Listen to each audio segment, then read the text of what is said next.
Hey, everybody.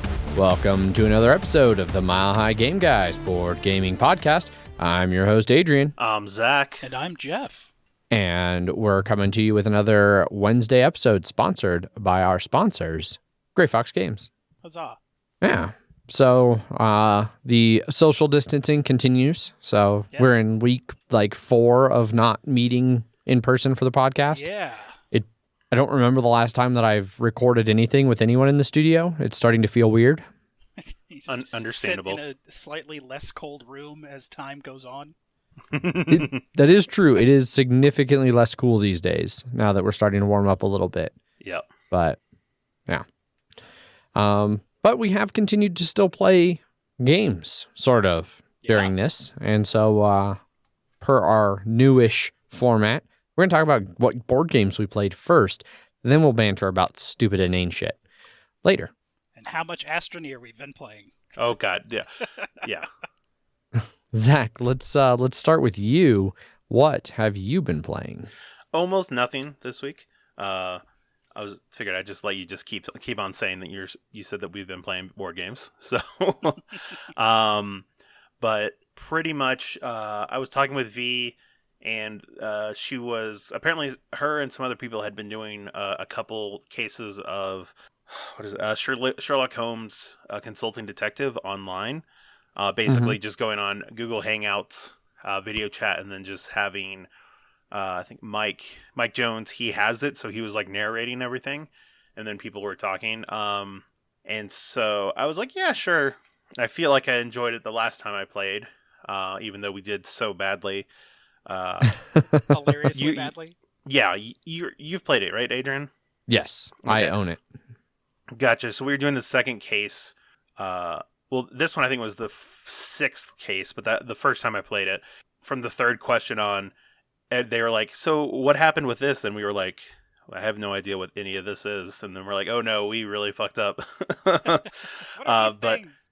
Yeah, but this new game, we're doing the sixth case, and we started playing, and then immediately I realized that I can't do this, or at least not audibly. I need to actually be able to look at the stuff, because if people are reading and just talking to each other, I will instantly zone out. And just like within 2 minutes, they started mentioning, the people are like, "Oh yeah, because I think it's this because of this," and I was like, I have no idea where they got any of that. And I was, in my mind, I was just being quiet on the chat. But about 15 or 20 minutes in, basically something happened with Echo, and I ended up having to take her to the vet. So it gave me an out. But I definitely won't be playing that again in this social distancing that we're doing right now. I think I have to have all that stuff in front of me and be able to see people in order for me to engage with that game at all. And there's no app implementation of that in any way? I did end up just going on Tabletop Simulator and finding it. And so I started, I found Rifling through everything? Yeah, rifling through everything. I was able to find what we needed, but it was right at that moment that I then had to leave. But even with all that, I still... I at a minimum, I need to play with somebody in front of me, so I can actually look at that stuff. So, yeah, I could see that. Yeah, it's just good to know that that game isn't for me, at least not now. So, yeah, not remotely. Exactly, because then it was just sort of people talking, and then I just, like I said, I started zoning out, and then that caused me to not pay attention further, and then I was just like, I can't do this. So. I need to be forced to pay attention by somebody, basically. that 100% tracks. Yeah. But yeah, that's basically all the board games I've been playing, because I've just been catching up on a bunch of video games. So, right on. Well, I'll go next, and then we'll let Jeff maybe just roll right into a bloody minute, because I know he's got some of that coming up. I do. And I also don't have a whole lot this week. The only board game related thing that I've played, like Zach, I've been doing a lot of video gaming. The only board game thing I did was on Tuesday. Tuesday we did Dungeon Delvers. So Tuesday I played D&D, which went pretty well. We're slowly getting the hang of playing that remotely. And yeah, it went well. I'll get those up soon so that you can watch them. That one's still over on our Twitch channel, twitch.tv/MHGameGuys, if you want to go watch it. We were able to get started a little bit earlier, which was also nice. And got to try out our new level 4 skills because we leveled up a couple times. So we're level 4 now. Yeah. My monk is starting to get to do some crazy shit. But yeah. So Mile High Dungeon Delvers was Tuesday. On Wednesday, I played Root on Tabletop Simulator with Nick and Boyd and originally Wes for about a half a turn, and then he remembered he committed to go play something else, which I think was Sherlock. It was, yes. Yeah. And then so he ditched out. Yep, poacher players, and then I'm like, all right, well, now I'm out too. So now that I've fucked up Adrian's game. Yep. Mm-hmm. Luckily, Sid was able to jump on and fill in on short notice. So we played first. Like I said, we were playing on Tabletop Simulator, and it's got a fantastic mod for it that handles a ton of the setup and just works really well overall. Is it an actual leader one that they've made? Or I'm not sure how much leader is involved in it. Because Oath is theirs. They put that up on Tabletop Simulator. But it does say official playtest of it or something like that. And I'm assuming this one did not say something like that.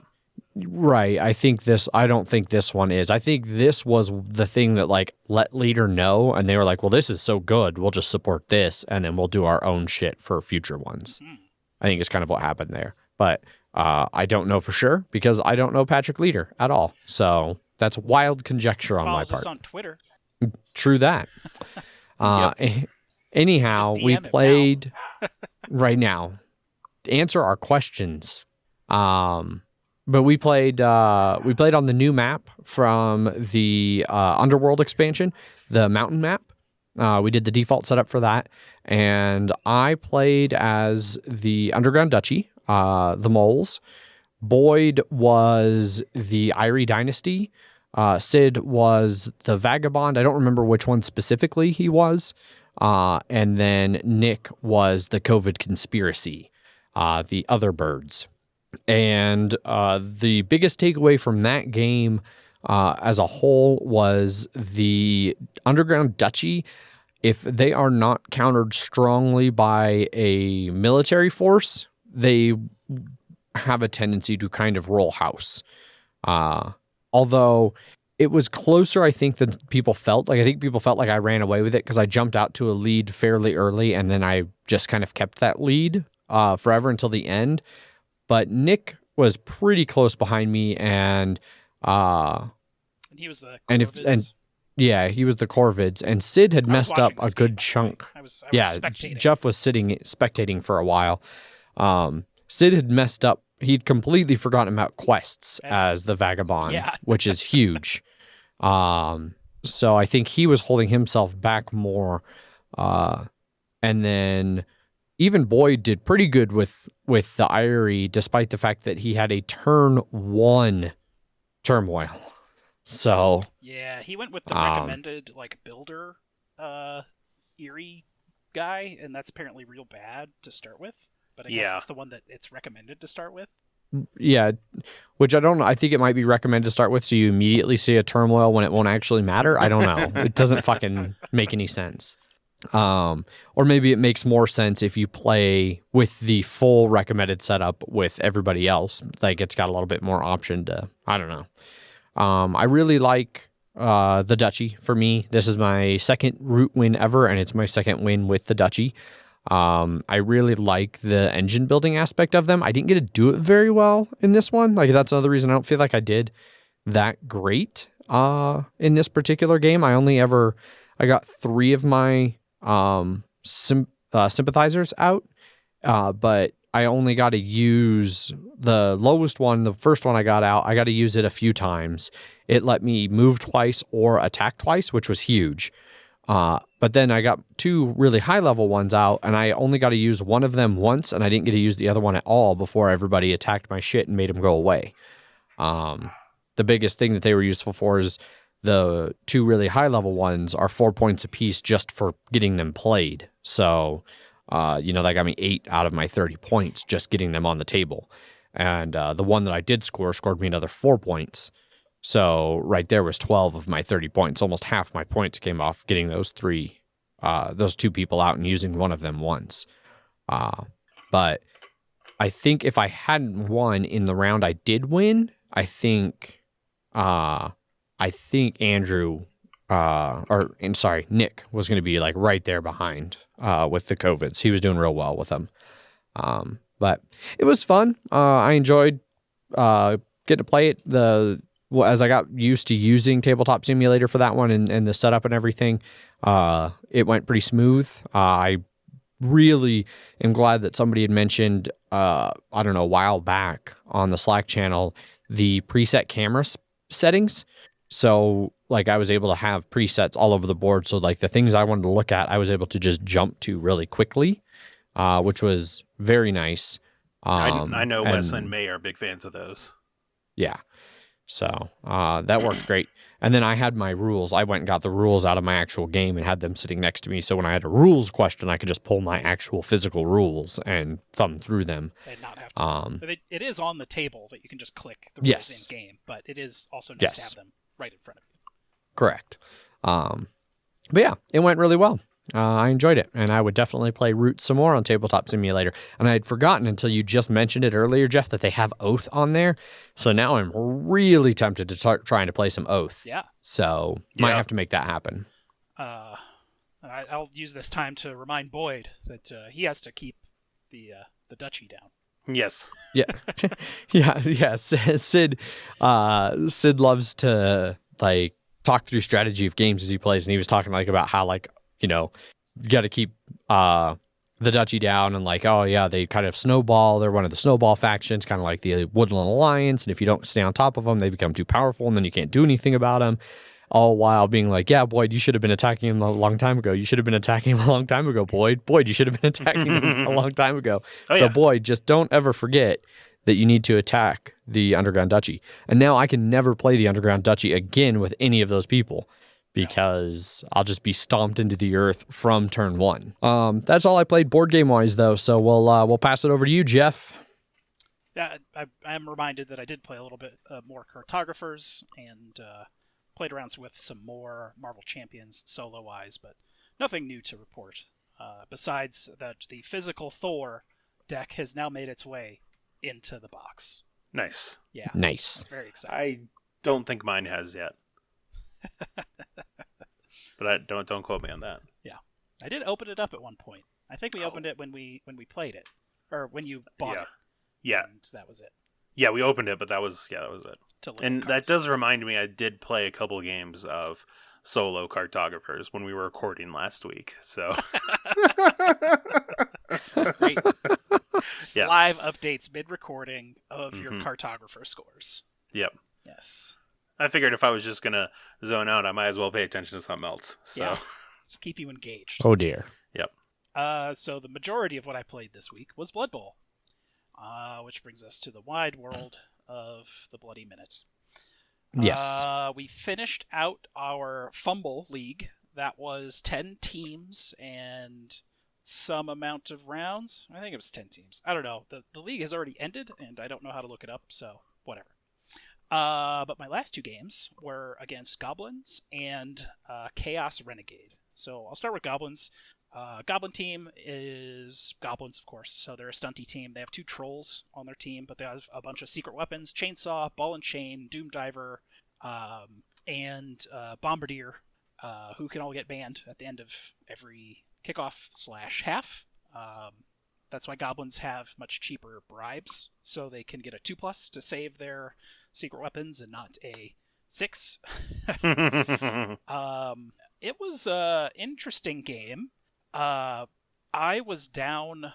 I had a mummy miss next game, and I had a mummy die in my previous game. And so you're down 2 mummies? I had enough money to buy another mummy. Oh, okay. So I was able to have at least one. But that had our team value. I actually mercenary to zombie because I actually got inducements against him. So it went pretty okay. I hit his chainsaw in the first half with 11 dice. I was able to push him to where I could get 4 blocks on him, and it was like 2. They're all strength 2, so it was like a 2-die hit. It was like push both down. I don't have block, so I pushed him next to the mummy. The mummy did a 3-die block, triple push. The chainsaw also had a skill, which was dodge. It's one of the only positions to have a secret weapon like that. Well, there's the secret weapons don't get skills a lot unless you're goblins. The only other real secret weapon I can think of that's rostered is the Dwarven Death Roller. So you can actually get SPP on that. Otherwise, I've only ever really experienced them with inducements, star players, and things like that. So I was like, a chainsaw with dodge? That's bullshit. So I just kept pushing it and ended up not even knocking it down, which sucked. But it was the just bluntest chainsaw I've ever seen. It went all the way to turn 8 without getting knocked down nor knocking anyone off the pitch. He tried to eat his chainsaw 2 or 3 times, but he was loner re-rolling successfully on each of them. But that chainsaw really just wanted to die, and no one was helping him. I think I finally got a KO on him on like turn 7. Finally. When he blitzed my mummy and nothing happened because that's all he did all game was nothing. And then mummy hit him and knocked him down finally. At one point in the game, the troll caught a bounce on a 6. So the troll got the ball. Wow. He was almost going to score, but he ended up boneheading because other guys were tied up.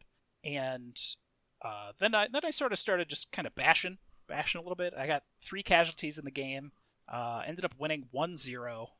But it was a lot closer game than it had any right to be. Any right to be. I also could not pick up the ball at all. I had 10 turnovers in the game to his 6 or 7. Turn 2 was a failed pickup. Turn 4 was a failed pickup. Turn 5 was a failed 3+ reroll dodge. These are all rerolls, by the way.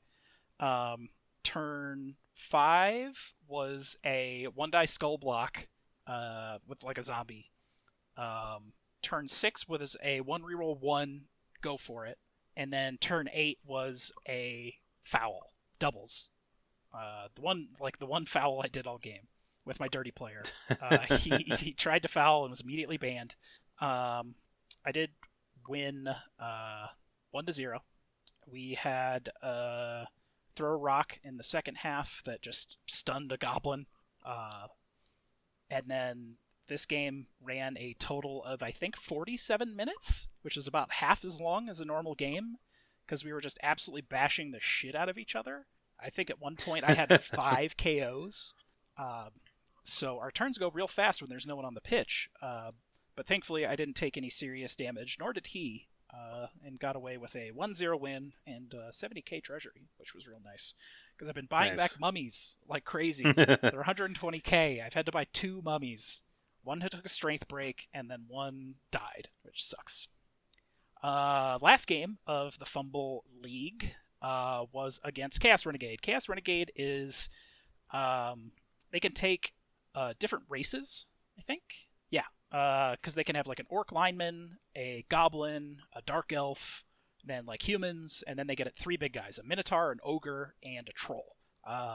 His ogre had taken a move break earlier in the season and then was like missed next game in this one. So he just bought a new ogre, and like almost immediately I bashed turn 1, hit his ogre, and missed next game. So I was down to 2 big guys. I had my 2 big guys, my 2 mummies. I was getting a lot of KOs. I got 2 KOs in the first 3 turns, the serious injury on the ogre, another serious injury. But our dodge game was on fucking point all first half. We made an incredible amount of dodges. Well, he made an incredible amount of dodges. All successful, all game. all half, until the turn 4 on the second half when a dodge turnover finally happened.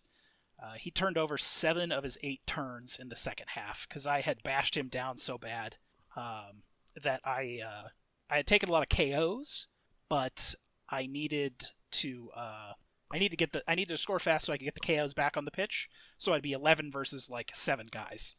Gotcha. And so then I just proceeded to score again. But the first half score was very interesting. I had, with all of these dodges that he was making, he was able to put his guys on me every time and knock the ball out. And I just returned by knocking him into the ball or knocking the guy that had the ball out. But it would always bounce and someone would catch it. But whoever caught it would be someone that had already gone that turn. So you can't move again or anything. But now you have the ball, and you can't pick it up with that guy that you blitzed with to try and score, which is what happened to me. But they were parked just enough to where I could fill in a corner, and I could still blitz and hit his orc into my ball carrier, who would then be chain pushed into the end zone. Who had caught the ball on a bounce after he had already gone. Because he had hit the ball carrier and knocked it out and then caught the ball. It was a good score. Felt good. I'm sure it did. But I was still down a bunch of guys, so I scored in pretty quickly after that, so I could get more guys back because I didn't want to have like equal footing with like 2 big guys on 2 big guys. I tried to follow the shit out of his Minotaur, but he has horns, so every time I didn't do anything to him, he'd just blitz his way out. But ended up winning that one 2-0, and I had enough team members that were so close to getting skills so that I got 4 skills in that one game. Oh, wow. I got my second white, who had not been getting any star player points all season, who in the last like 2 or 3 games got like nearly 17 star player points, finally got his second skill and a doubles, which I now have 2 blodging regen Mighty Blow whites. My plus move Ghoul Runner, I gave Wrestle, so he can be a ball hitter. He'll hit you right in the balls. So that's if you get both down, you can choose if they have block, you can choose to use Wrestle. You can always choose to use Wrestle instead, anyways. But it just knocks you both down. There's no armor roll or anything. You're both face up, so you're not stunned or whatever. But if they have the ball, they drop it because they're on the ground now. So it's a really easy way to get the ball out of the ball carrier's hands who has blodge. Next, he'll be eating tackle, so basically he'll negate block and tackle. Gotcha. And then my other mummy got his second skill, the one that hasn't died twice. I've given him break tackle. Now he's strength 5, guard, break tackle, so he can edge 5, dodge once per turn, which is pretty okay for a guy that's movement 3. I'm sure, yeah. They're extremely slow. So yeah. So that's Fumble League. Ant ended up at second place. The Skaven guy that has like a plus move gutter runner, a plus edge gutter runner, a plus strength gutter runner, and a plus edge and a plus strength blitzer got first place. Shocker. When you have 2 plus strengths, a plus move, and a plus edge on a Skaven team, it's going to be all over. Man, I tried to bash the shit out of him so bad. I had him on the ground fouling the shit out of him every turn, and it was just ban after ban after ban and not breaking armor. It sucked. I wanted to bash those rats. So Ant got second. Tom Photos got third with his Norse, who had a chance, I think, to either tie or win it on a win, because now he's like 6-1-2, and he could have been 7-0-2, which would have gone to tiebreaker, which Ant was in tiebreakers with the Skaven player, because Fumble uses a touchdown differential and casualty differential added together for the tiebreak. It's not just touchdown, then casualty, then whoever hands someone $5. Gotcha. So, but Tom would have won handedly on both the touchdown and casualty differential because he's playing Norse. So he got a decent amount of touchdowns and casualties. But it was almost a 3-way tie for first place in the league. The next league starts tomorrow. So we're going to do another season of Fumble. People can bring back their old teams or bring back their current ones. Sign-ups are going now. What are you planning on doing? I'm just going to roll over my shambling undead team. They're finally developed enough to where they can actually do stuff. Do you have to re-roll any amount of them or anything like that? I don't think there's any sort of redraft that I'm aware of in Fumble, because I don't know how this admin season stuff works. I mean, he just kind of moved the league on, but I don't think it actually does season 1 of this league, season 2 of this league. But I have no idea. But that brings us over into my third Blood Bowl game, which was on Blood Bowl 2 with my vampires, who suck as much as Blood Bowl 2 does. So I played Matt, a long-time Blood Bowl player in the league. He's playing lizards, of course playing vampires. It went about as well as it could for vampires against lizardmen, also known as my first block was double both down skull, reroll double both down skull. Took the both down because it was a lizard, so it was a Saurus, so we didn't have block. Armor break, casualty, took a serious injury to niggling injury, which is a +1 to all injury rolls. So I appoed that on the vampire, who also failed his regen, because they can take casualty, roll regen, and you can use an appo on vampires, which is nice. And then the appo was into a minus armor break, so I had to take this next game niggling injury. So I am down a vamp for my next game, and on top of that, I was at 3 vampires for the rest of the game, turn 1. Oh, that's rough. I had also taken a chainsaw inducement against the lizards. Because Blood Bowl 2, you can use your treasury to pay for the difference. If you have 100k in inducements and the chainsaw is 10k, you can just move 10k from your treasury over to buy the chainsaw. Which in regular Blood Bowl, you would have to use you can only use your treasury. You can't just pay the difference. So you'd have to pay 110k treasury to get the chainsaw. But that would give your opponent an extra 110 in inducements. It's hard to explain, but the Blood Bowl 2 system is dumb. So I just got bashed for the rest of the game, causing no injuries, no casualties, and I got a knockout. I almost had a really good hypnotic gaze play. I don't know if I've explained hypnotic gaze, but if you have, yeah. It basically, you just make an edge roll, and then they just lose their tackle zone. They basically go bonehead. So against him, with only one guy in my tackle zone, it's a 3+. I made not many of those, but I got the 2 that I needed, and then I had a 1 go for it blitz on a skink with a vampire, which it then proceeded to fail. And it was almost great, but sadly not. Lost that one 3-0. He scored 2 defensive touchdowns on me, and then 1 offensive touchdown. And I have a miss next game, niggle injury vampire for my next game. So things could be better. Things could be is better. What I'm hearing. The bloodlusts were a little below average, but not much. I was a 76%. On a 2+, you're looking for that, nice 83%. They were real bad in the first half, and better in the second half, but they weren't anything like the 5 or 6 turns of only 1 bloodlust against Paul in my last game. Well, it doesn't sound like that's something you want to be bad in the first half, because that will affect your... affect literally everything, yeah. Yeah. Because if they can't get next to a thrall, they just run off into the reserves box. Well, they go and eat someone in the crowd and then take a break in the reserves. That's fine. Yeah. Fucking vampires.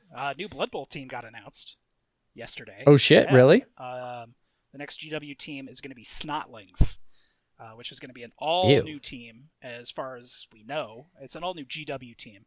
They released pictures of the team. Snotlings are the creatures on the Ogre team. They're Strength 1, Move 5, Edge 3? Yeah, Edge 3, Armor 5. So they're extremely tiny, even for Blood Bowl standards. Yeah. They don't have tackles. They don't cause negatives for tackle zones when you dodge against them, but they do still make you dodge. but you could dodge into 5 of them, and it's still only a 2+ or 3+. Oh, gotcha. Yeah. But they're going to get some new skill called swarming. I was going to say, isn't there just a shitload of them? Or yeah, I don't know. There is like a stunty league on Fumble team that was like that. They have some sort of contraption called a pump wagon that looks kind of like a doom roller from the dwarves, sort of like a mechanical contraption that they use.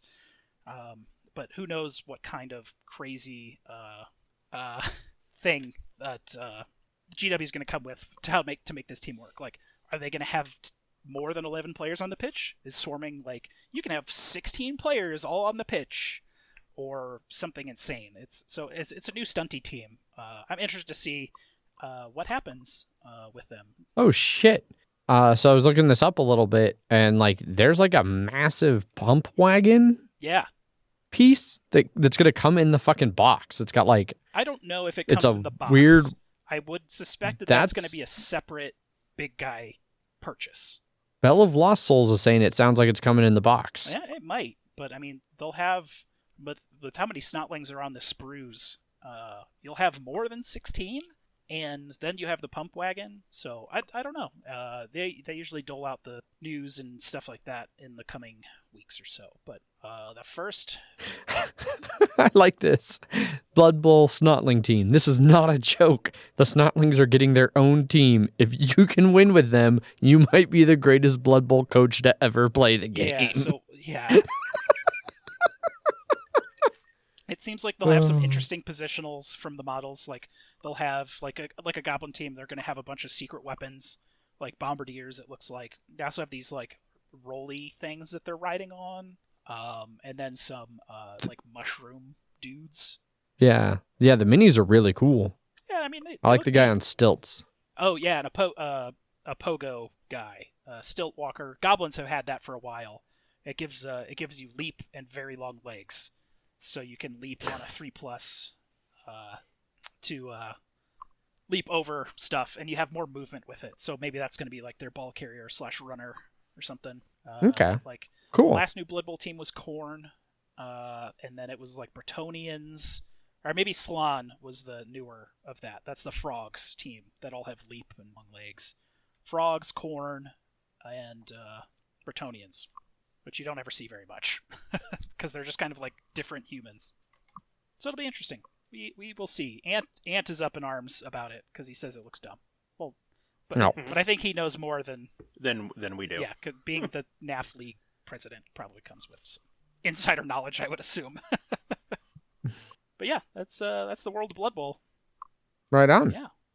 Well, that thoroughly wraps up everything we've been playing board game wise anyway, even though it was almost all digital board games. So now we can talk about yeah. I don't have any room to play actual board games here because everything's covered in. Right, yeah. Got to get somebody to get that huge Star Destroyer and then the invite me over to build it. Yes. Yeah. Or just give us $800 and then we can get it ourselves. It'll be fine. I still maintain that the podcast needs to buy it and we need to build it on a stream. Well, if we start that, I'm not stopping until I finish it. So, all right, I'll take a weekend off and we'll do a 48-hour charity stream. Yeah. Yeah. Where we build a third-party rip-off Super Star Destroyer.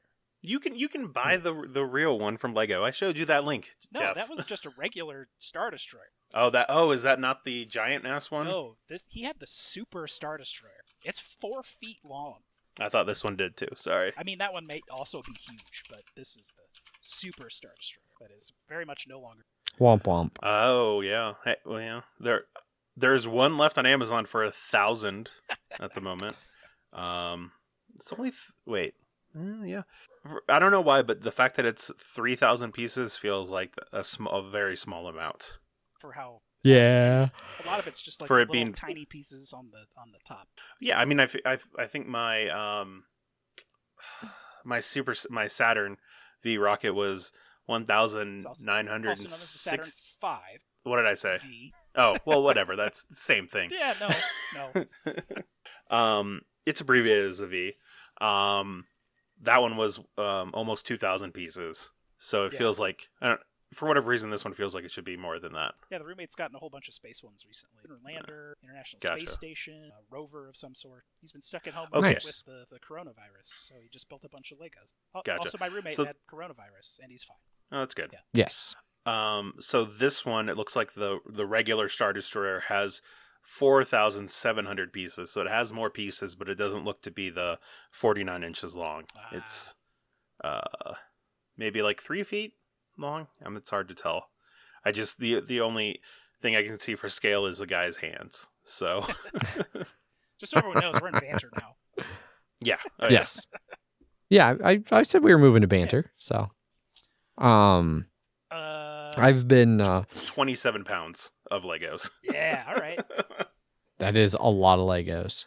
I've been starting the vague search for a third vehicle, because I like how you don't say like to replace it. You can have just 3 of them then. no, it is to replace them. So the Sonata I need to just get rid of at this point. Like, basically, the only reason the Sonata still exists is so that I have something that I can maybe drive if my Forerunner breaks down. And so the plan is to find a vehicle that can replace both of them. Sounds to me like you're just looking for a newer or just a better condition Forerunner then. I am mostly, yes, looking for a Forerunner, because I really like Forerunners. I've had, this is my second Forerunner. My dad had a Forerunner, and then he had a Tacoma. Like, a lot of my families had Tacomas and Forerunners for most of my life. And so I've been around them a lot. I know how to work on them and do a lot of maintenance on them and typically take care of them when they're not, rebuilt pieces of shit like the one I have. Like, when I bought it, I knew when I bought it that it was going to be rough. I got it super, super cheap. Like, I think it was only like $2,000 when I bought it a decade ago, and it had clearly been repaired after a fairly major accident. It's not the original engine. It's not a lot of original stuff. Like, it was pretty clearly rebuilt. And that's starting to show a little bit more these days. And so I've been looking. I might not go Forerunner. Like, that's what I want, but they're also expensive, especially here in Colorado. Yes, they are. So I got a couple I'm going to go look at tomorrow here locally. And then I'm also going to talk to my bank and see what kind of small personal loan / auto loan I can qualify for and what my interest rates would be, so I can get an idea of what I can actually really afford. Gotcha. Which would then determine, like, if they're like, oh yeah, you can get for some reason a great interest rate on whatever size loan you want, then maybe I'll get a new car, a much newer car. If they're like, no, sir, you get no money, then maybe I won't get a car at all. We'll see. I would suggest CarMax, but one, it seems like that was above your budget, but also they're all closed right now, so you could maybe do it online, but that would be it. So yeah, I think and all the dealerships that I've found vehicles at all are doing things where they're like, we're not open for walk-ins. You have to call and schedule specific vehicle showings and stuff. So, but no, I used CarMax actually for the Sonata. Like, I got the Sonata. It's an 06 Sonata. I got it back in like 2006 with like 900 miles on it. Gotcha. So I've basically owned that car its entire lifespan. So no, well acquainted with and very happy with CarMax if I have a larger budget. Right, yeah. But we'll see. We will see. So that's what I've done most of the last 2 days at work. It's been kind of slow lately, and so I've been looking at a lot of vehicles. And there's some really cool ones. Yep. And then I like the discussion I was having with Megan last night. I was like, I'm torn. The responsible part of me wants to get like one of the ones that's like very stock, good maintenance records, like 1 or 2 owners, that seems in really good condition. The other part of me wants to get the one that looks like somebody rebuilt it from the ground up into an off-road beast of a machine. But then I'd have to rely on believing that they knew what they were doing and didn't fuck everything up. Mm-hmm.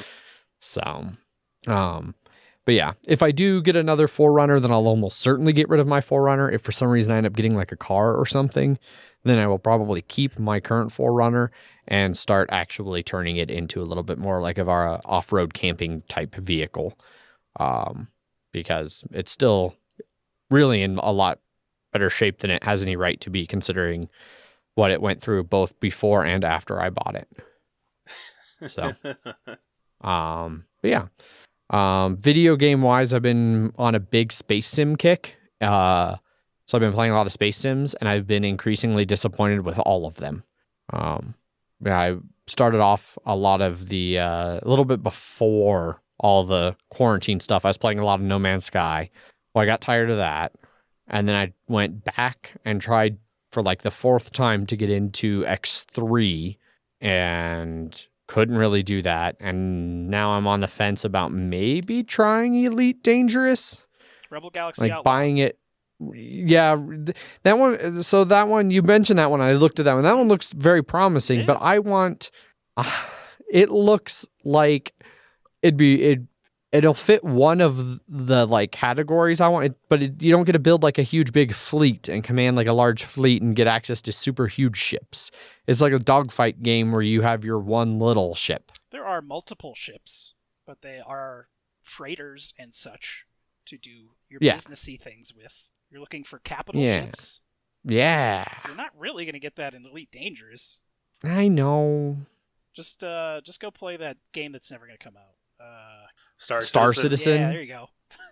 Go pay $4,000 for a digital aircraft carrier in space, and not be able to use it for another ever. I was reading an article about them. They have raised a stupid amount of money over the last decade. It's the most funded video game of all time, or some sort of crazy Ponzi scheme. I don't know. But I mean, it could be both. Who's to say?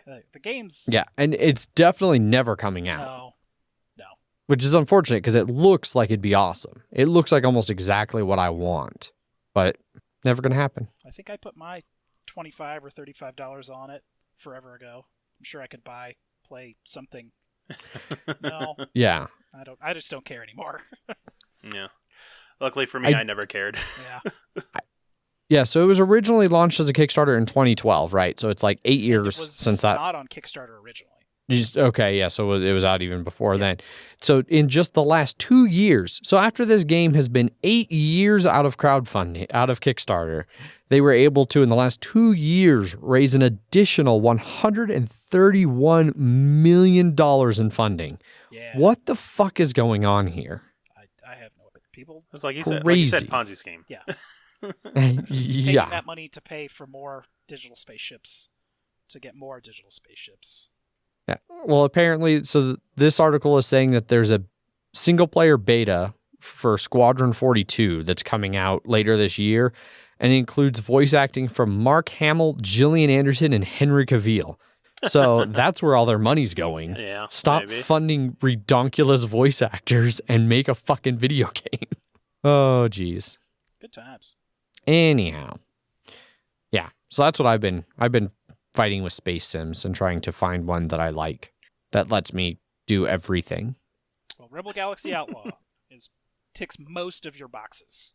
Yeah.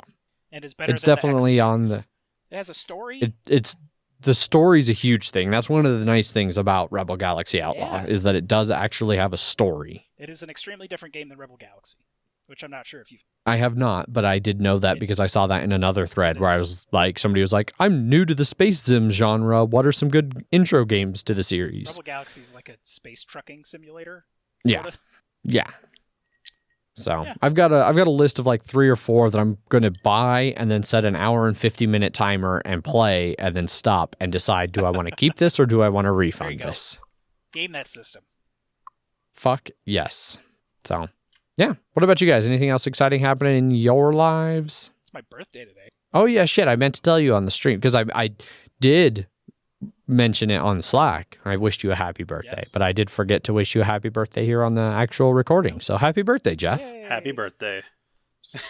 Hooray. Just at home. Went and got wings and beer. Fuck yeah, wings. I've had 2 double tall gin and tonics. Nice. Nice. Oh, I can't wait to have booze again. Yeah. 11 more days, Adrian. Are you gonna get? I know. Let's see. What day is Wreckety wreck. the first? The first is a Friday.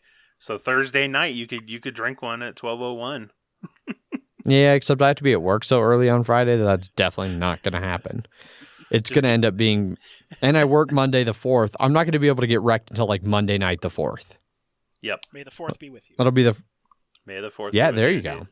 Now I will be able to at least have a beer on like, Friday, Saturday, Sunday. Mhm. So, yeah. I've been playing a lot of Astroneer. So much So I Astroneer. wouldn't say too much Astroneer. Ah, you motherfuckers. But now I'm sort of done with Astroneer. Like, Yeah. I got No, god damn I got it. to like multiple You- planets, and it was sort of like, oh, I need to make this thing. Oh, I need to go to this planet and get this gas. All right, now I have to build a whole new base on this planet so I can get an atmospheric condenser, so I can get helium, so I can bring it back to this base that I actually need to make the thing on. But it's been so buggy. Like, we've lost Yes. 2 rovers to orbital bugs. And one was a medium rover and one was a large rover. Yeah, they just Of like literally so Paul and I basically had the same issue of we just got into the rover and I literally just catapulted into space. Like I was orbiting the planet or maybe I was just standing still and it just everything else was moving around. But I was at least as far away from the moon of the planet than the moon of the planet was to the moon or to the planet. hundreds of thousands of miles. Yes. And we had literally just built it, and I had taken some stuff from the base, some batteries and solar panels, because I'm like, oh, I'll bring them back in a bit once I get all this research shit. And I had a bunch of research stuff because I had I had a medium rover and a trailer hooked up with like large storages, and it had a bunch of research stuff on it, and so it was like really, and then I just got into it, and it just catapulted me into space. Yeah, and it was like, god damn it. So that happened twice. I put a drill on the front of a rover, which I then drills are super cool on rovers, by the way. They are extremely effective and awesome. Nice. Because they only drill like the above your wheels. So it's actually making a flat plane the whole time, even though it's a round drill. Gotcha. But it lets you drill, down in the tunnels and stuff, or drive down in the tunnels.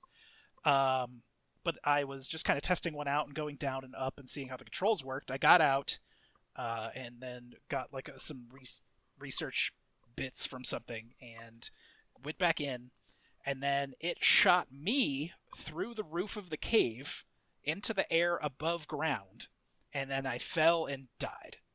Oh, you weren't. Oh, it should just you. Just me. Not on. Yes. Okay. So the rover was now underground Uh-huh. with all this stuff, and I had died, and so I had to go back to my body.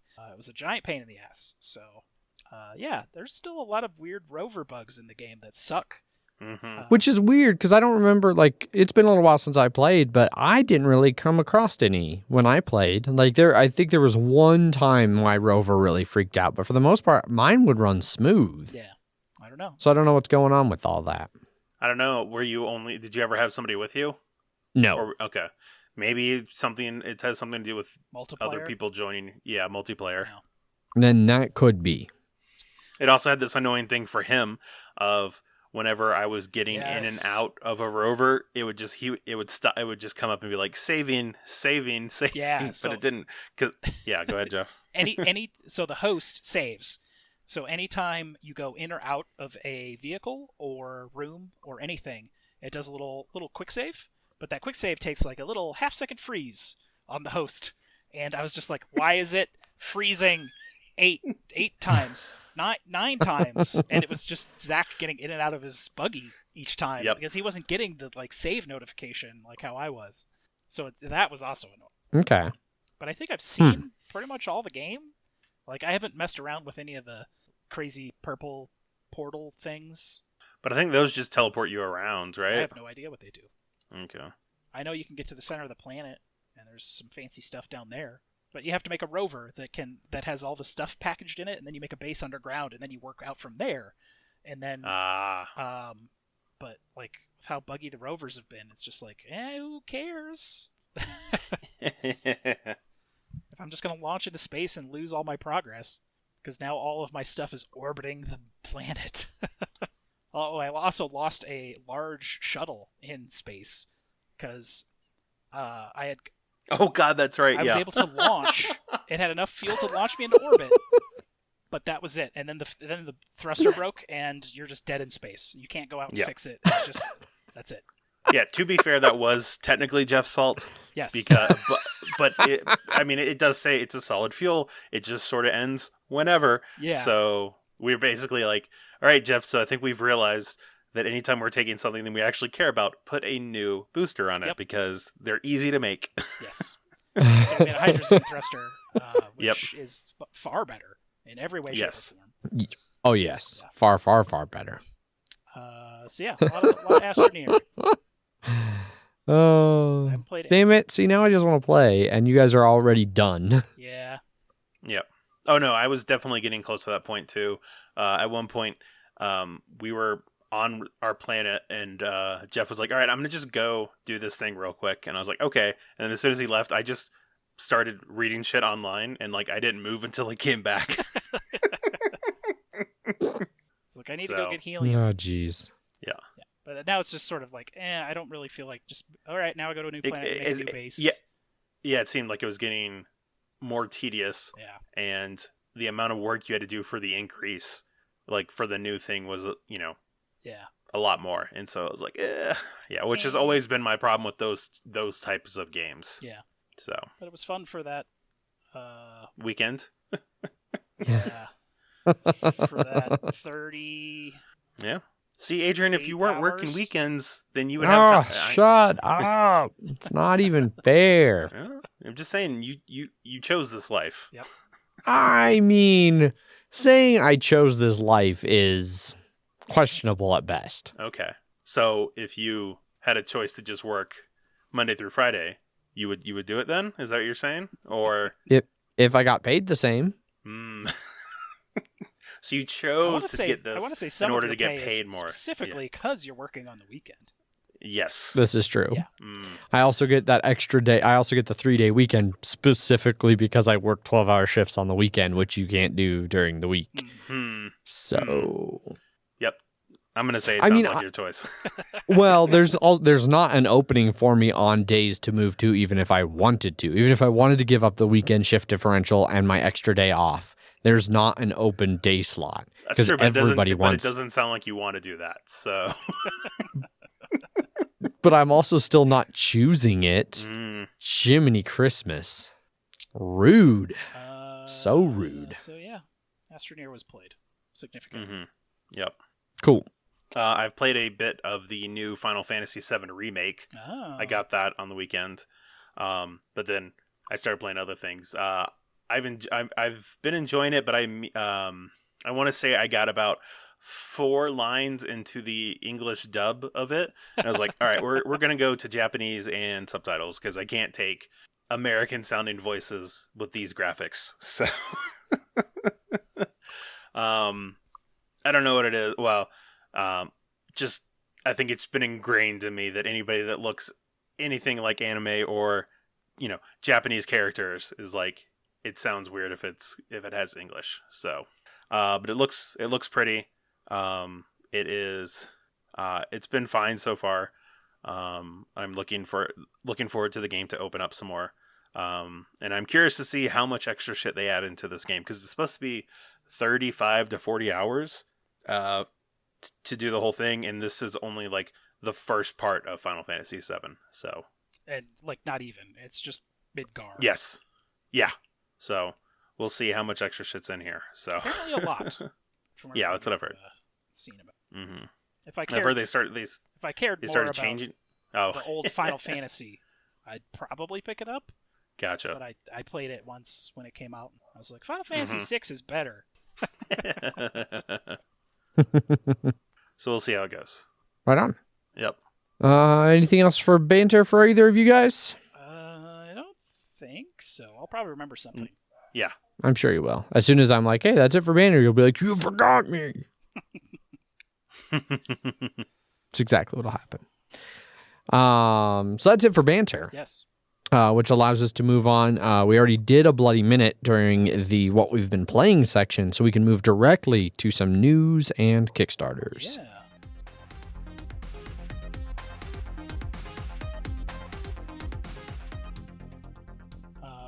First up in news this week, we talked about Asmodee canceling all their releases through May. Well, now Asmodee. Fantasy Flight. What did I say? You said we Asmodee. talked about Asmodee doing this, and now Spoiler Asmodee. alert, we're No, talking about Asmodee now. Yeah. Who owns Fantasy Flight? So we talked about Fantasy Flight last week Yes. doing this. Now Asmodee Yeah. is doing it for all of their game studios. Fantasy Flight, Catan, Z-Man, Days of Wonder, all are delaying their releases to mid to late May or beyond.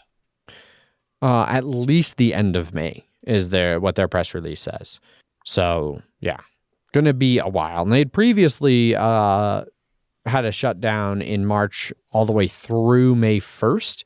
And this is just extending that shutdown. Yep. So, I don't know. It'll be a while. We'll see. Alliance, I think we had talked about before that Alliance, which is one of the distributors for Asmodee, was getting shut down and absorbed, because Asmodee was going to start doing some of this on their own with Asmodee USA distribution. Mm-hmm.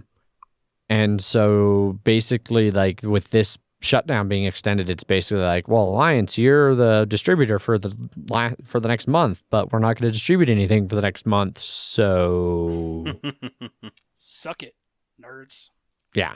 Yeah. Well, we'll see, and we'll keep y'all aware of more things like that as more and more places make decisions about what to cancel and close. Yeah. Because it happened at such a weird time that things were in the middle of shipping and then they stopped. Mhm. So some people have Black Widow and some people don't.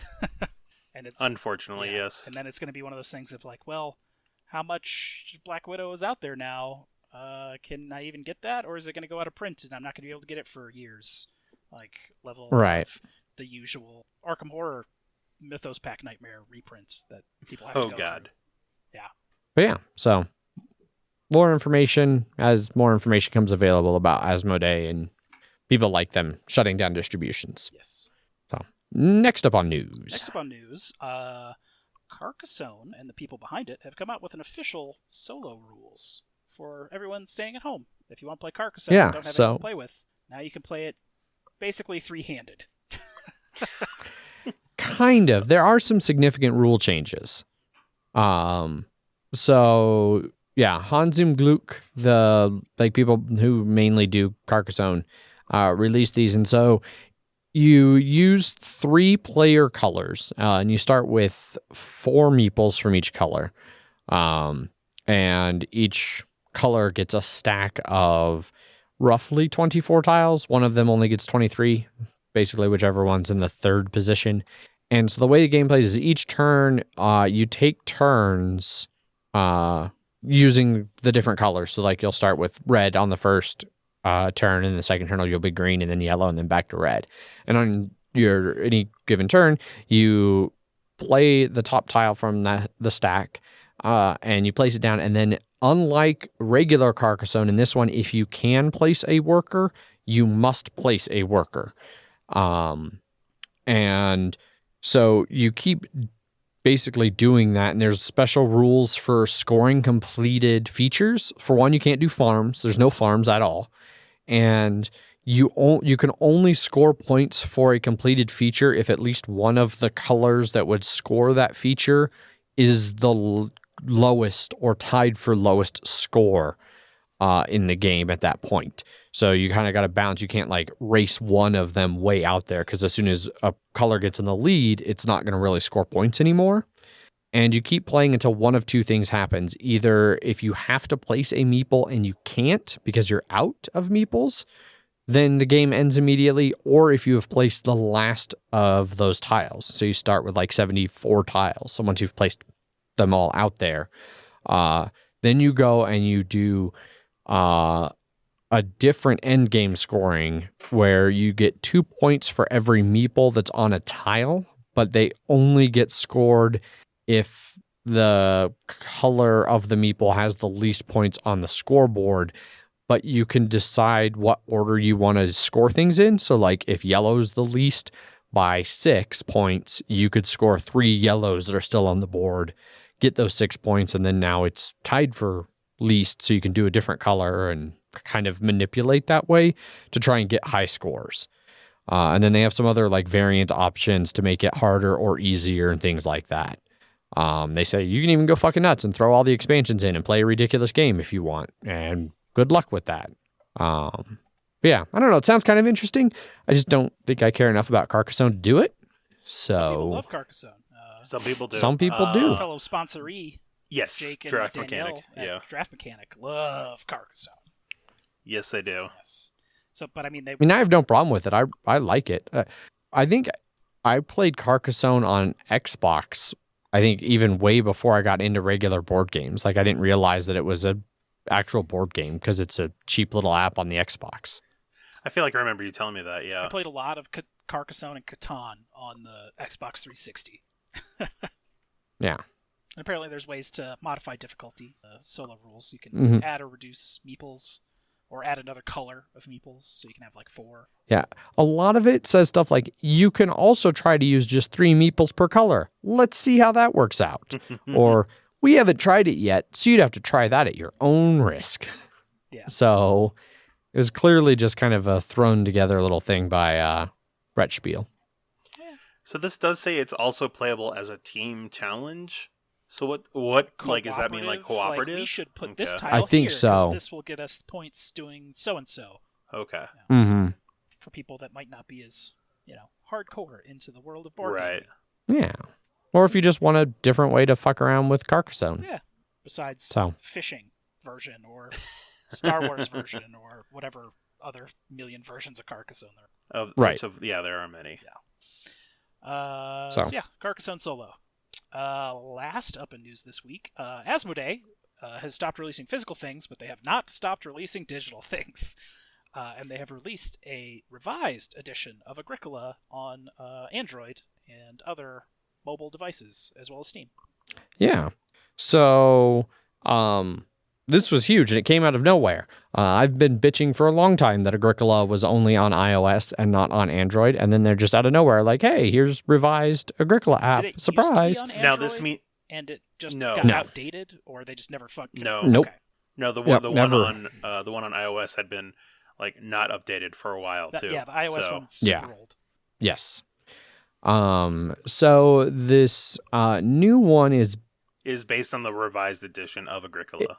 It's based on the revised edition, but Sid was in our Slack channel warning us the other day that apparently and you can find threads of this like on Reddit or BGG, there are numerous instances where they're using old versions of cards or where certain things don't actually add up properly if you like score points or get things like it is apparently very, very inconsistent in how well certain spots of it work. And it's the kind of thing where you, because of the huge deck of cards, you might not see it for several games and then it might fuck you in one game out of nowhere.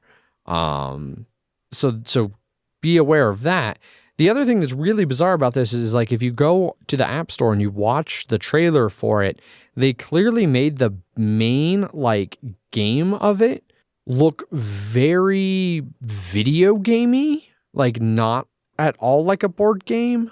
Like going to town, it's like a little town and you go to the buildings and it, I don't know, gives me kind of like an Animal Farm vibe or something. It is something interesting, and I'm really just not sure how to feel about any of it. Gotcha. I want to be excited about it because I've wanted it for a long time. Well, don't know what to tell you, Adrian. But you asked for an edition of Agricola to come to your phone, and now you have an edition. Yeah. Yeah. And apparently, like that's something that it only plays up to 4 players, despite Agricola distinctly being a 5-player game, and that's bizarre. Well, and didn't they I don't- switch it with the revised edition that it was? They that split off, so there's a expansion to add 5 and 6 players in Yes. revised. Yeah. They just made it an expansion. Yep. Which, So this doesn't have that expansion. god damn it. they'll charge you another $5 for that. Exactly. Yeah. So, super disappointing that it's got all the bugs and inconsistencies in like the cards and stuff. And I don't like their graphic choices, but oh well, I guess. If you, like me, have been really dying to play Agricola, now I guess you can. Sort of. Just be grateful you're getting these scraps, Adrian. Yes. So, yeah, that's Asmodee app. The last bit of news. That's it for news. Which brings on the tiny world of Kickstarters. Yes. But that still will never stop our second Kickstarter. But our first Kickstarter is not the one you're thinking we're going to talk about. No. Our first Kickstarter is 1840 Vienna Tramways. Well-funded, 33,000 of its 21-ish weird translation of currency goal. Nearly 400 backers, 3 weeks left to go, and you can get this wonderful 18XX game for $82. Yeah. So where to start with this one? I saw this and I was like, we should do this because Adrian will have opinions. I have a lot of opinions. So I want to play it. I'll start with that. I do want to play this. It sounds interesting mechanically. So 1840 Vienna Tramways, you are going to be playing as tram companies, not train companies, in Vienna. And as a tram company, you can own 1 to 3 tram lines, and all of the money from those tram lines will go into your tram company that then can later pay money out of itself, which is a little bit different than how they normally handle stock payouts. And it ends up adding another like round to the game. So there's normally there's stock rounds and operating rounds. You just kind of bounce back and forth between them. Now there's going to be share rounds, line rounds, and tramway rounds. And so the share rounds are like normal. You buy and sell shares in different companies, and the ultimate goal being to make the most money. Then during the line rounds, the lines operate in numerical order regardless of who owns them.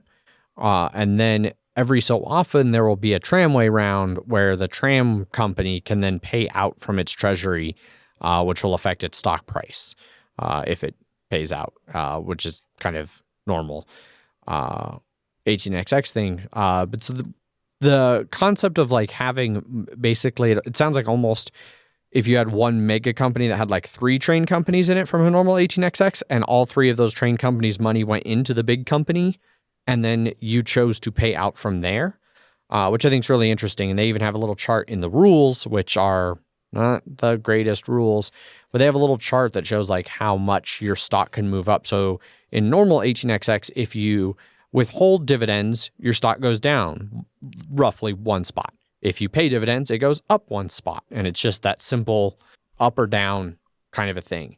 In this, if you pay out a total, your sum of all of your dividends, if you pay out 10 to $90, then there's no change. If it's 100 to 190, then you move 1 space to the right. If it's 200 to 390, you go 2 spaces, all the way so on and so forth, up to where you can potentially move 7 spaces. Like your stock can raise 7 spots, which is bonkers in 18XX.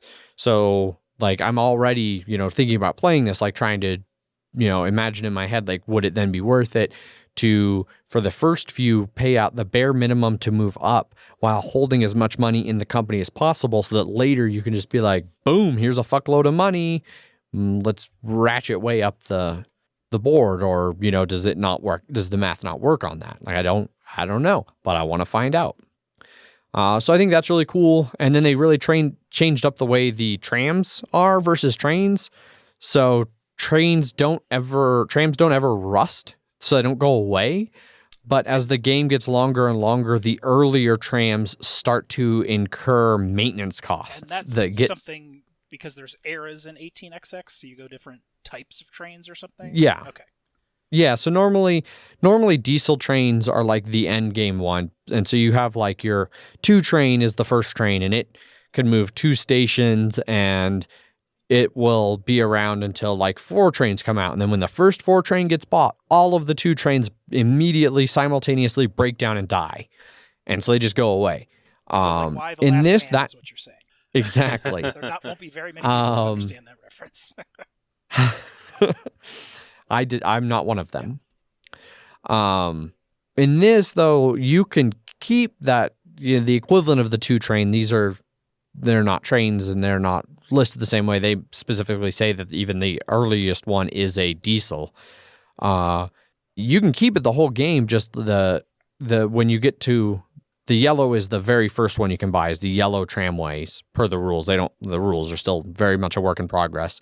When you get to the final phase of tram buying, when people are buying purple trams, the yellow trams are going to start costing you 400 per turn. Whereas people who own a purple tram in that round, the purple tram earns an extra 200 per round. So that's a 600 per per operation difference in the trams, which is significant, I am sure. So I think that's really interesting to have like an 18xx style game without rusting. So yeah, there's a lot of cool things, like a lot of mechanical things in this that sound interesting to me and sound different from a lot of 18xx I've played. So that gets me really excited. And then I jump over to the Kickstarter all really excited from hearing all of these cool mechanics. And it's hard to get excited about this Kickstarter once you actually get on the Kickstarter. Now you're only saying that because you have eyes, Adrian. This is true.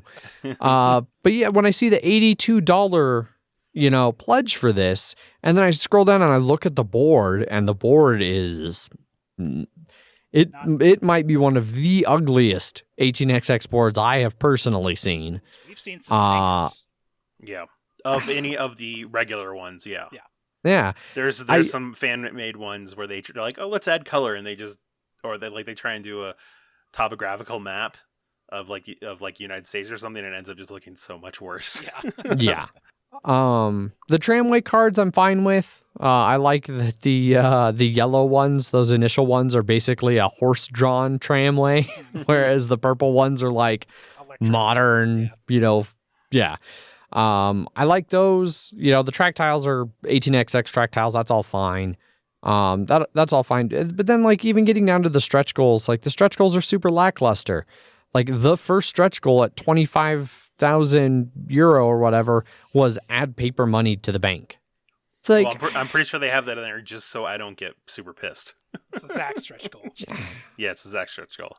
The problem is that the people who care about it, like Zach, aren't ever going to back it. So why pander to them? Why pander to Zach? Don't pander to Zach for 18xx. Yes. You can pander to him on other things, but certainly don't pander to Zach on 18xx. I'm just saying it just feels weird to have a game that you can't play out of the box. That's all I'm saying, Adrian. You can play it if you have money. Oh, so if I'm saying now you can play it out of the box because it comes with money. But the thing that feels even weirder about this one and the overall level of quality that this one seems to have, one of the very far down stretch goals that I don't think it'll hit is to mount the share board. And then I just can't help but compare it to 1824, also done by Lonnie, that a year ago, roughly a year ago. And it's so much better. The art, the box art, the component quality, everything about 1824 is so much better than looking at this at 1840 Vienna is just lackluster. And at $82, I'm having a hard time feeling like I want to even try to justify that. Although it looks like that was actually about what I'll tell you, 1824 was also that was 76, so that extra euro is what the extra euro per copy, that's where all the art came from. Is he had I guess. Well then fuck it. But then charge me $83.50. I don't know what to tell you. I don't know what to say. it's amazing that these are, and I thought like 1824 would be one of those, like it was, holy shit, like 18XX can succeed as a Kickstarter. It finished, 1824 finished with 68,000 of its $18,000 goal, and this one has a higher goal and is less than half of what 1824 has. It still has 3 weeks, so we'll see where it gets. But given what I'm seeing here, I'm not having a lot of faith on it. And that's disappointing because, like I said, the gameplay sounds really interesting, and I really would like to check that out, but fuck, not at that price point. There's better So, 18xx's to play, possibly. Exactly. And I have plenty of, I have 1824 and 1870 right now, and I have 18 Chesapeake coming, and I haven't played any of those. So I'm probably going to have to pass on this one. It's looking like yeah. it's coming out December of this year, supposedly. Yeah. With Essen pickup. Mm-hmm. See if Yeah, well, and then shipping is another €18. Yeah. So, well I don't know. $100. Yep. But yeah, so that's 1840 Vienna. So you can go check it out. If you're into 18XX, I recommend at least taking a look at it. Clicking through the rule book a little bit. The Kickstarter does a terrible fucking job of telling you what you, like, it's not even like catered to 18XX players where it's like, hey, this is how this is different than normal 18XX. It's like got one quote from somebody who's credited as Justin R 18XX enthusiast. Like, there's 18XX reviewers out there. Like, get a review, like some small amount of effort. Like, it kills me. And this is where the entire genre constantly shoots itself in the foot. They just, I don't know. I guess it's destined to forever be, some niche thing of weirdos who like train games and don't care what it looks like because nobody's putting any effort into making it better, except for when they did last year on 1824 and on 18 Chesapeake. And what was that one they did that it wasn't from Lonnie, it was from somebody else. I think that was 18 Chesapeake. Oh, okay. Is I think what you're referring to. Because that was the other one that I had backed that I was very excited for. I don't think I have personally backed any others. Oh, 1861-67. That's what I was thinking of, yes. Yeah, which I also have coming at some point. Massively delayed. But that's another one that they put a lot of effort into having like really good box art and board art and mounted stuff, and it looks great. And it was $60 for 2 games in one box. Yep. And it raised $132,000. Like, yeah, because that's what happens when you actually put effort. No, yeah, that one was the first one that I thought actually like legitimately looked good. Like it could be a real board game? Yeah. Yeah. God damn it. And it's a good Kickstarter. Like, it's actually laid out well. Mm-hmm. Like, it has legit sections on new to this edition, new to 18XX, like actual board game reviews. John Gets Games had a review on here. Like, come on, guys. It might just be one of those things where they know that the people who would back it are already going to back it. So, just...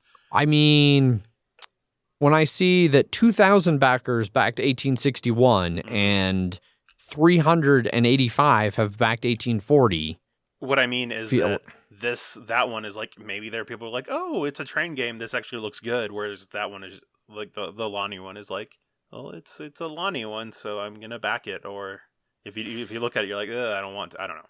So I don't know. We're still like just looking at 1824 as a comparison, which was one from Lonnie. The Kickstarter was ran by Lonnie. Like, I don't understand. Maybe I guess for him, maybe he did all that and he was like, oh, it's not worth it.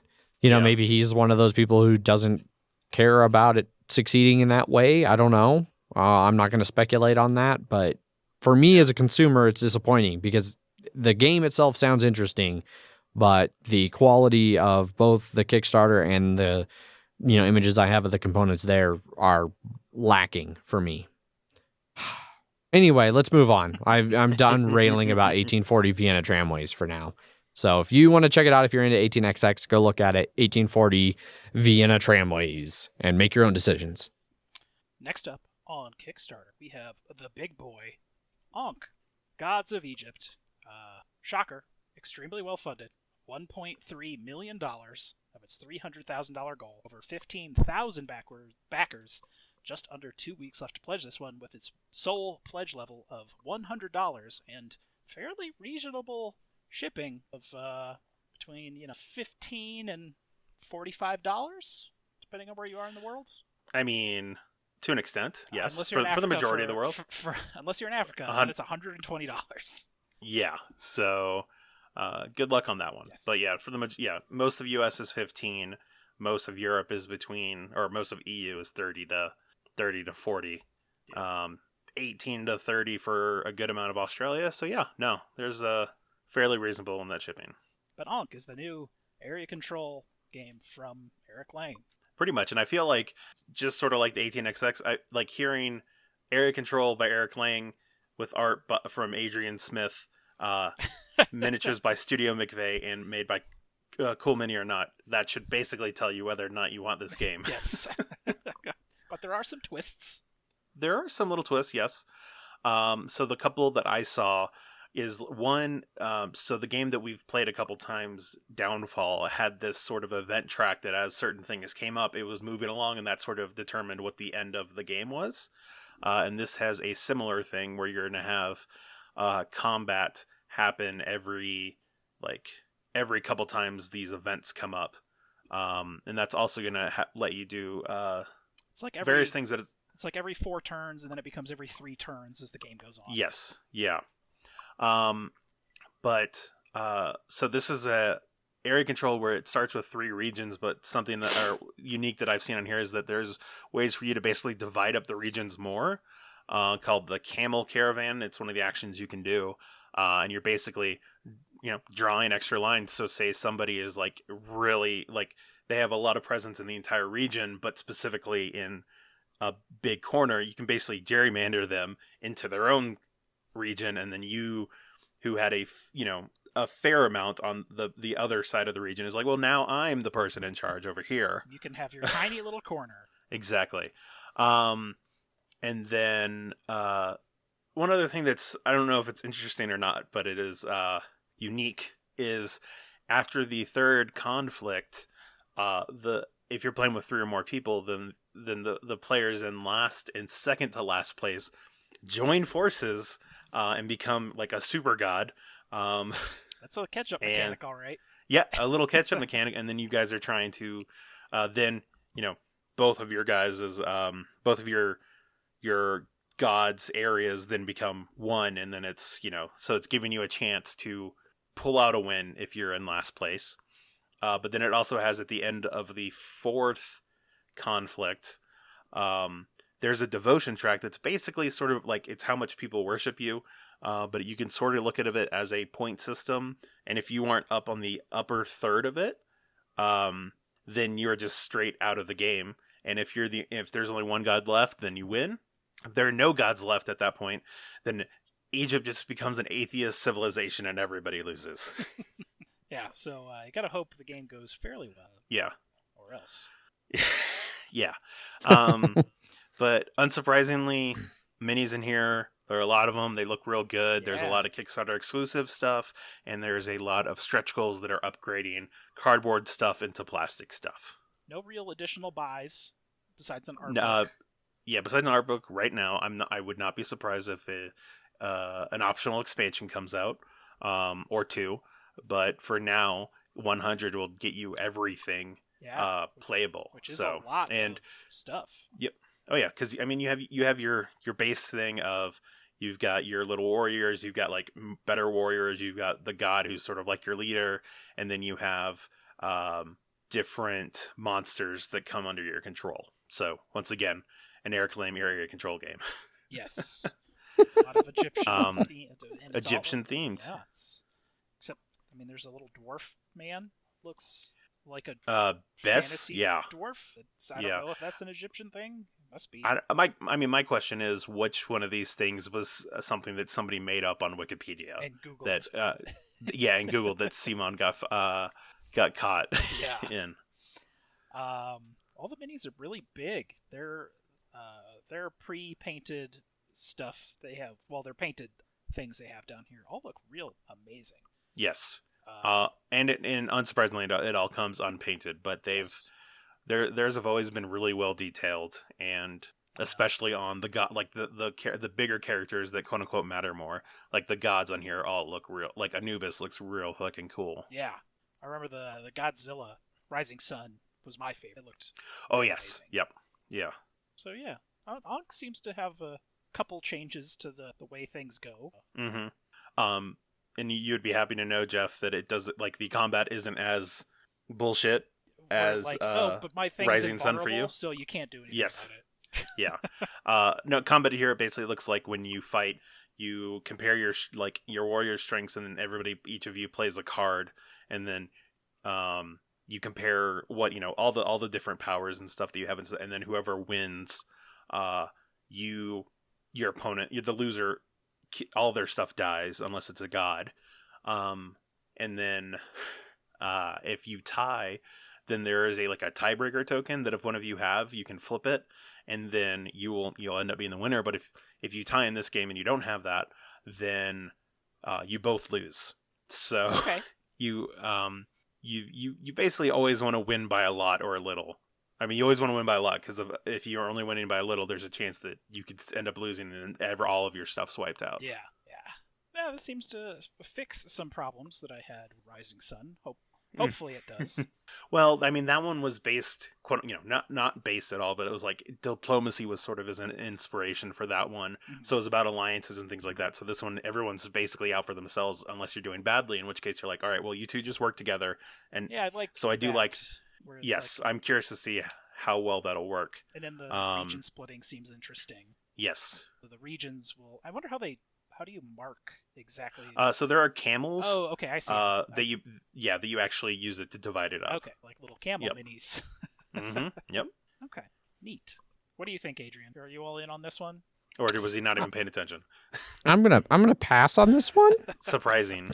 You know, I mean, I feel like the last thing I heard was you mentioned something about Eric Lang area control games, Yeah. and then it just kind of all turned into womp womp womp womp You went womp sort of a womp fugue womp state.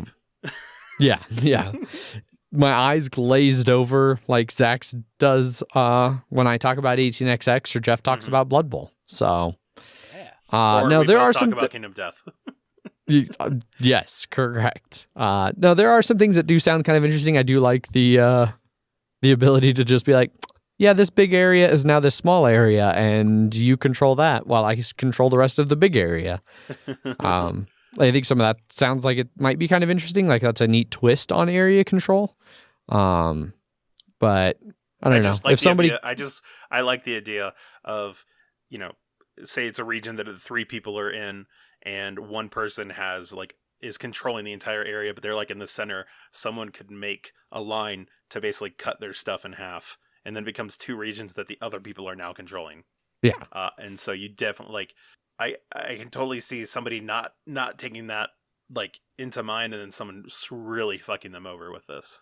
So Now, when you say someone might not take that into mind and get fucked over by it, you do mean me, right? Oh, I do. Yes. Well, that's 100% something that would happen to me. Yes, I mean theoretically, if you ever played it, yes. Yeah. I mean, if you end up getting it, or somebody else in our immediate group ends up getting it, I'm sure I'll at least try it once. Maybe more if we end up ever reviewing it on the show, but I'm not going to go out of my way to play it, I don't think, anytime soon. So, components sure look real nice. Yes, they do. It seems like it has the same upgrade your god to have different abilities kind of track on each of them. So, yep. Which I always enjoy that of the games. Yes, same here. It makes the games feel different each time. Yeah. So that's Ankh. You know if you want it or not already, I'm sure. Yes. There's a full rulebook there too, in case you want to do that too. And then that's almost it for Kickstarter, except for one special nominee this week. This was sort of brought up, but then I brought it up.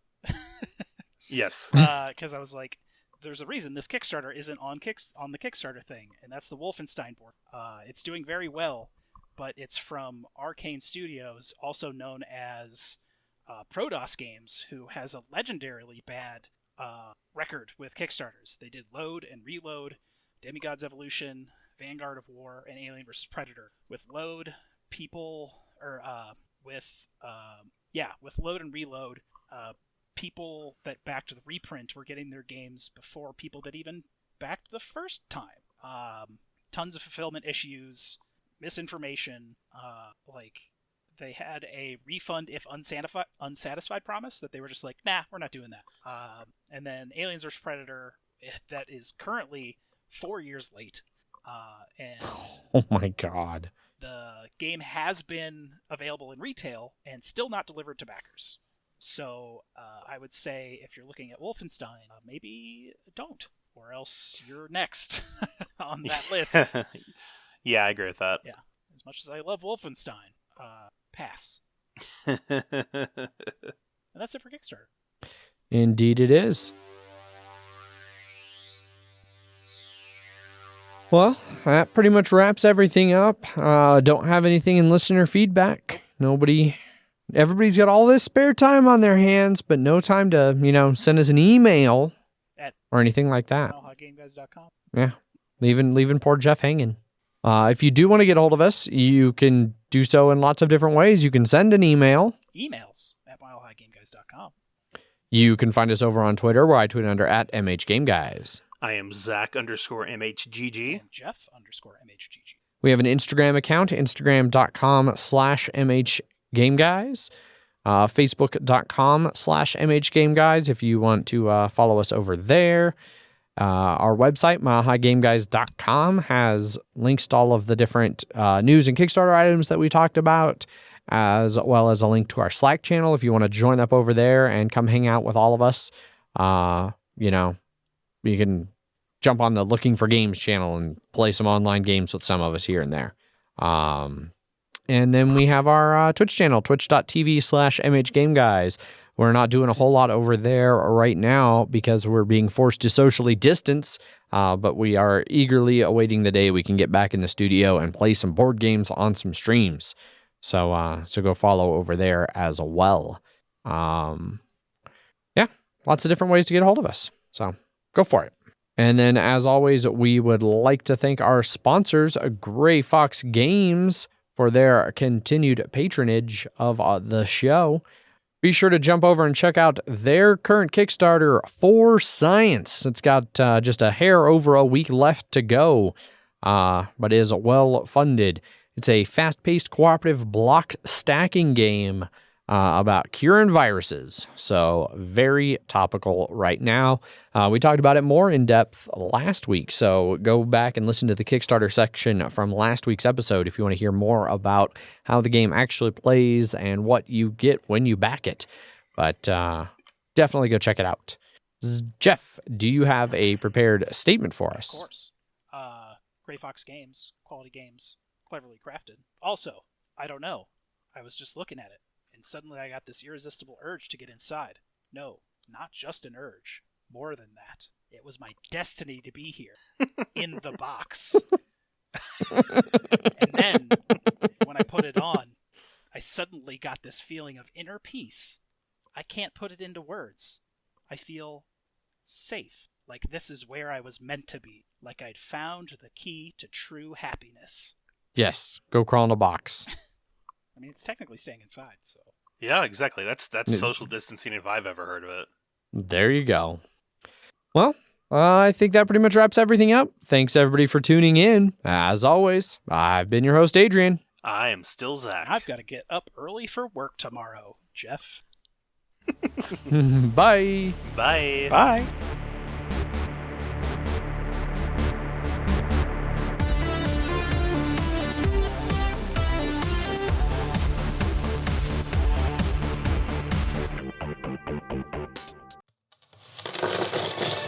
Media, where we all bring something to the table.